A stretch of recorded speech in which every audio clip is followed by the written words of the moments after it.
Welcome back to the deep dive. Today, we are wrestling with, a question that I think keeps almost every leader awake at night. Mm-hmm. Why do some organizations just seem to hit a ceiling, you know? They plateau at good, while others, just a rare few, manage that leap. That sustained leap into greatness. Yeah. The kind that lasts for decades. Exactly. It's that endurance factor. It really is the universal ceiling. And for this deep dive, we're going straight to, I think, the definitive source material here. We're unpacking the research, the whole framework from good to great. Right. And our mission today really is to pull out those core principles, often quite counterintuitive principles that the research uncovered. Yeah. We're trying to give you a shortcut, basically, to understanding the practices that build companies that actually last, not just, flash-in-the-pan success. Not just lucky timing in a boom cycle. Yeah. And that's key to understanding the rigor here. This wasn't just like a collection of stories. Yeah. The research team studied, 435 companies. Yeah, a huge pool. And then they winnowed it down to just 11 firms. And the criteria were incredibly strict, almost punishing. Super tough. Tell us about those criteria. Okay, so get this. These companies, they had to show 10 years of average performance, or even below average. Then a clear breakthrough point, Right. followed by 15 years, where their cumulative stock returns were at least 3 times the general market. 15 years. That's the critical part. It is. It proves the change wasn't a fluke. It was systemic, repeatable, right? Not just one-hit product or a charismatic leader carrying everything. Exactly. And to figure out why these 11 companies made that leap, they compared them. They matched them against comparison companies. Mm-hmm. Similar industries, similar opportunities. But ones that didn't make the leap. They stayed good, or maybe just okay. And that comparison is what isolates the differentiators. It leads to that foundational idea of the whole thing. The central thesis, which is almost, unsettling, good is the enemy of great. It really is. So fascinating is that the biggest barrier, the research suggests, isn't failure. It's not even competition, really. It's complacency. Yeah, it's settling. Settling for mediocrity because, good enough feels comfortable. Right, and that comfort stops you from making the really hard, disciplined choices you need for genuine greatness. Precisely. It's the enemy. Okay, so let's unpack the framework they built from that insight. It starts, interestingly, with disciplined people. Right. People first. And right away, the research kind of tosses out that popular image, doesn't it? The big personality, celebrity CEO. Oh, completely. The market loves those figures, the showy leaders. Mm-hmm. But the data for enduring success, it pointed somewhere else entirely. To level 5 leadership. Level 5, yeah. And this specific type of leader, it's defined by this really rare combination of traits. Okay. Deep personal humility combined with intense professional will. Humility and will. That sounds like a paradox almost. It kind of is. They're incredibly ambitious, relentless even. But the ambition isn't for themselves. Ah. Okay. It's channeled entirely into the success of the organization, the institution. They want the company to be great long after they're gone. So they build things to last beyond their own tenure. They're not focused on their personal legacy in the same way. Exactly. They're often, quote, quiet drivers. You might not even notice them in a crowd. Yeah. But they get enduring results. Okay. And that type of leadership, that humility and focus, it dictates the first big operational shift they found. First, who, then what? Right. Get the right people on the bus first. Before you even figure out where the bus is going, great companies, they focus relentlessly on assembling the right team before they nail down the grand strategy. Okay, hang on. I have to push back a little here. In today's market, everything moves so fast. Sure. Isn't focusing that much on finding the perfect person, the exact right fit, incredibly slow? Don't you risk missing the boat, the market opportunity, while you're busy interviewing? That's a fair challenge, and it's precisely what the researchers looked into. How do you balance that rigor with speed? And what they found in every single one of the great companies was that the rigor in getting the who right always trumped speed in setting the what. Always. Always. They figured out that if you have the wrong people, doesn't matter how brilliant your strategy is, Right. it'll fail. Right. Bad execution or misalignment. Exactly.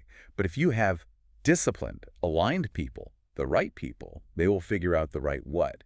They'll adapt. They'll find the path, even in a complex market.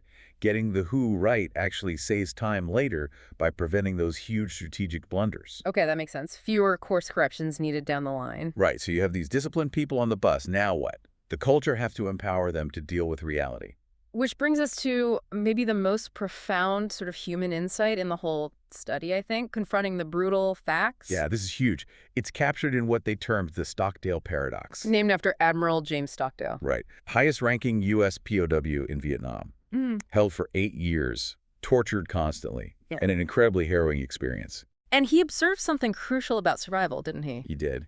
He noticed that the ones who didn't make it often were the optimists. The optimists. That sounds wrong. Well, the unrealistic optimists. The ones who kept saying, oh, we'll definitely be out by Christmas. Setting themselves up for disappointment. Exactly. Christmas would come and go, then Easter, then Thanksgiving, and they'd be crushed.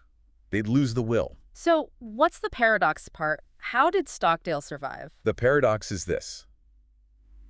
You absolutely must maintain unwavering faith that you will prevail in the end. You cannot lose hope. Okay. But at the exact same time, you must have the discipline to confront the most brutal facts of your current reality, whatever they might be. So faith in the ultimate outcome, but total realism about the present struggles. Precisely. Never confuse faith with ignoring the harsh truths. It demands, enormous, often painful honesty within the organization. You can't shy away from the bad news. Wow. Okay. So disciplined people confronting brutal facts, that's the foundation. Then they need to apply that discipline to their thinking, to their strategy. Which leads us to the famous hedgehog concept. Right. The hedgehog versus the fox analogy. Exactly. The fox knows many things, darts around, tries lots of strategies. The hedgehog knows one big thing and does it well. And the great companies were hedgehogs. They were. They managed to cut through all the complexity, all the potential distractions, and simplify their entire strategy down to one simple, coherent concept. And that concept has to sit at the intersection of 3 very specific circles, right? It's not just any simple idea. Absolutely not. It's incredibly rigorous. Circle 1, what can you be the best in the world at? And equally important, what can you not be the best at? Best in the world. That's a high bar, not just good or competent. It's an objective assessment, not wishful thinking. If you can't realistically see a path to being the undisputed best, it's outside this circle. Okay, circle 2. What drives your economic engine? What's the key denominator, profit per X, or cash flow per X, that has the single greatest impact? So understanding the core physics of your business model. Precisely. And circle 3, what are you deeply passionate about? What does the organization genuinely care about? And the hedgehog concept is where those 3 overlap. That single point of clarity. It might take years to find, but once they found it, they stuck to it with incredible discipline. Can you give an example? Maybe Walgreens. They were one of the study companies. Yeah, Walgreens is a classic case. They realize, look, we can't beat the big box stores on price, maybe not even on breadth of selection. Right. But what could they be the best in the world at? Convenient locations, easy in, easy out, best, most convenient drugstores. Simple, but powerful. And that simple concept, born from the intersection of those 3 circles, best at convenience, profit per customer visit as the driver, passion for accessible healthcare that drove everything, store locations, operating hours, layout, everything aligned. And achieving that alignment, sticking to that hedgehog concept, requires the next piece, a culture of discipline. Exactly. But again, the word discipline can be misleading here. Yeah, people hear it and think rigid rules, bureaucracy, maybe micromanagement. Right. Top-down control. But the research actually found the opposite. If you've done the hard work of level 5 leadership and first 2, getting the right people on the bus, then you don't need heavy-handed hierarchy. The discipline comes from within. Self-discipline. Yes. It's a culture where people operate with freedom, but within a clear framework, the hedgehog concept. They understand the values, they understand the priorities, and they relentlessly pursue them without needing constant oversight. And crucially, they have the discipline to say no. Oh, absolutely. Saying no to opportunities, even good ones that fall outside those 3 circles, that's disciplined action. Okay, this connects directly to how these companies view technology, doesn't it? Because that's often seen as the driver of change. It really does. Technology is obviously important, necessary. But the research was crystal clear. In the good to great companies, technology acted solely as an accelerator of momentum they had already built. Not the primary engine of the transformation itself. Never the engine. It was a tool applied selectively. This is a key insight, especially around, capital allocation. How so? Well, the mediocre comparison companies, they were often chasing tech fads, making huge IT investments, hoping the technology itself would somehow magically solve their lack of strategy or discipline. Throwing tech at the problem. Yeah, which often just dug them deeper into what the book calls the doom loop. We'll get to that. Mm. But the great companies, like, say, Nucor in the steel industry, Right. they were often tech pioneers, but very cautious pioneers. Mm. They adopted new technology only when it fit squarely within their Hedgehog concept, being the lowest cost, most efficient steel producer. How to accelerate that specific strategy. So if you don't have your Hedgehog concept nailed down, investing heavily in tech might just make you go broke faster. Or make you more efficient at doing the wrong things. Technology serves the strategy. It doesn't create the greatness. Got it. Okay, so all these elements, disciplined people, disciplined thought, disciplined action, they build on each other. And over time, this consistent effort leads to one of two very different outcomes. Right. The flywheel or the doom loop. The flywheel effect, that's the goal, right? It's such a brilliant metaphor for momentum. It really captures it. Imagine this massive, heavy metal flywheel. Stationary. Getting it moving requires immense effort. The first push, the 10th, the 100th. It barely budges. It looks like nothing's happening. Feels futile, probably. Totally. But you keep pushing. Consistently. Thousands of small, incremental pushes, all in the same direction, aligned with that hedgehog concept. Right, not scattering your efforts. Exactly. And then eventually you hit a point of breakthrough. The wheel's own weight starts working for you. It builds momentum. One turn leads to 2, then 10, then 100. And suddenly it seems like this overnight success. From the outside, yes. The transformation often looks sudden.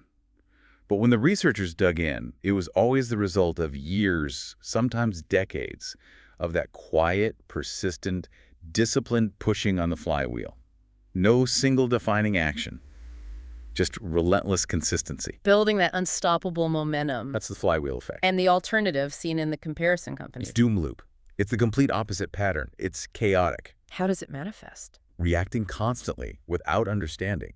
Chasing quick fixes, new fads, new directions. Launching big disruptive programs or restructurings without building a foundation first. Lurching from one thing to another. Exactly. They abandon strategies before they gain any traction. They bring in leaders who shake things up dramatically but don't build anything lasting.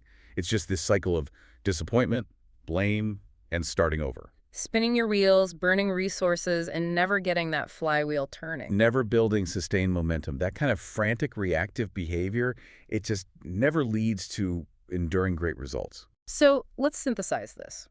When we look at the key takeaways from the research, the companies that made the leap you mentioned, Kimberly-Clark, Wells Fargo, Nucor, were among the 11. Mm-hmm. Their extraordinary performance wasn't luck. It wasn't being in the right industry at the right time. No. It was the systematic, relentless application of these core principles. Discipline, discipline, discipline. Disciplined people, disciplined thought, disciplined action. That's the framework. They didn't rely on miracle moments, celebrity saviors, or some killer acquisition. Greatness wasn't an event. It was a process built incrementally, consistently over time. Exactly. It's the slow, steady pressure on the flywheel. And maybe the most empowering takeaway for anyone listening, for you, is that this isn't some unattainable magic. No, not at all. The research strongly suggested that this path, this transformation, it's accessible to organizations of pretty much any size, any sector. For-profit, nonprofit. Doesn't matter. Provided they have the leadership will and the organizational discipline to rigorously adopt and, crucially, sustain these principles over the long haul. So greatness isn't really about your circumstances. It's about conscious choice and discipline. Greatness is a function of choice, not circumstance. That's a direct quote and a powerful one. It really is. Which brings us perfectly to our final thought for you, the listener, to maybe chew on after this. Okay. If the flywheel effect is real, if greatness truly comes from persistent, focused effort building its own momentum, then the question for you is this. What's one small, consistent action you could start today? Something aligned with maybe your own personal hedgehog concept or your team's. That first push on your own flywheel. Exactly, that first small turn. What action would begin building that enduring momentum, helping you resist that constant temptation to chase the next shiny object, the quick fix, the celebrity answer? Because that first turn, even though it feels small, it's the hardest, but it's absolutely the most important one to make. Absolutely. So think about which of these principles Maybe level 5 thinking, maybe getting the right who in place first, maybe really nailing down your hedgehog concept. Which one do you need to apply first to start turning your own good into something truly great? Food for thought. Definitely. Thank you for sharing the sources for this deep dive. It's been fascinating. My pleasure. Always good to revisit this work. We'll see you next time on The Deep Dive.